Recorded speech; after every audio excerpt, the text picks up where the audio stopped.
Okay. I was just wondering what your amount of Part 1 crimes versus Part 2 crimes. Would you know like the amount number-wise? I don't have our UCR schedule memorized. I would state that our Part 1 offenses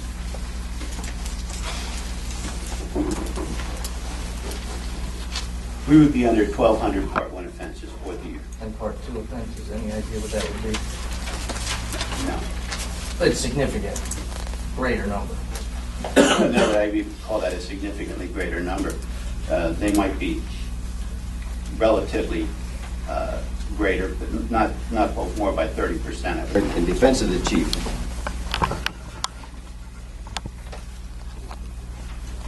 I'm smiling again because I think I said there's a process.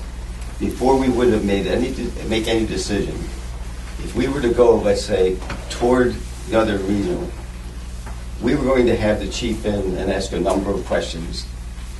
We weren't going to just, okay, here's the information we were given, we're going to make a decision. He would know we'd be getting a number of questions, and he'd be prepared to answer those questions so that we have some concrete facts in front of us so we can do some comparison. Ray mentioned the word if. Okay. There's lots of things cops hate, and one of those is the word if. A lot of guys here, cops hate uncertainty, and they hate the word if. Now, I was asked to prepare proposals, or hasty proposals as they were termed, because we wanted to be able to provide, none of these things were solicited on our behalf. We were asked to provide these numbers. We provided the numbers based upon the best information that we could assemble within that period of time. The numbers that we provided are being refined to look at 3 different budget models. We're making projections for the next 3 years. We're looking at cost containment. We're also looking at what the actual buy-in cost would be based upon percentages. Simply put, we had a tremendous amount of administrative work to do in a very brief period of time because we were provided a preliminary date that we wanted to have this information out, and that was by the end of the first week in July. We got that information out before the July 4th holiday. The bottom line to it is, I can't predict the future better than anybody else here. We gave the best information available. We're working on refining those numbers, those models. The Part 2 offenses, I freely admitted at the meeting we had a disparity in those numbers. We're looking to solve the problem, see what the problem is, find out where the problem goes. That's effective management. Do Part 2 numbers matter? They must in this room, but in the real world, we go to police conferences, we do police training.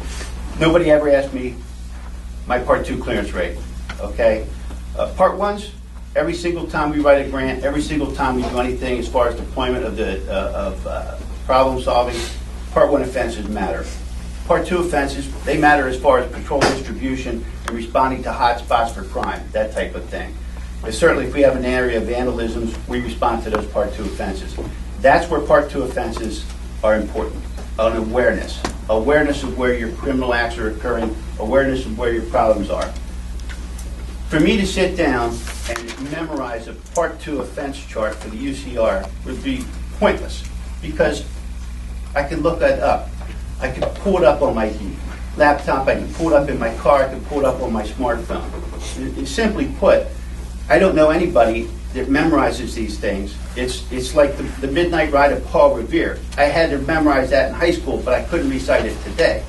I think that that's the value of being able to retrieve that data, look at it, and not necessarily retain it every single second of every single day.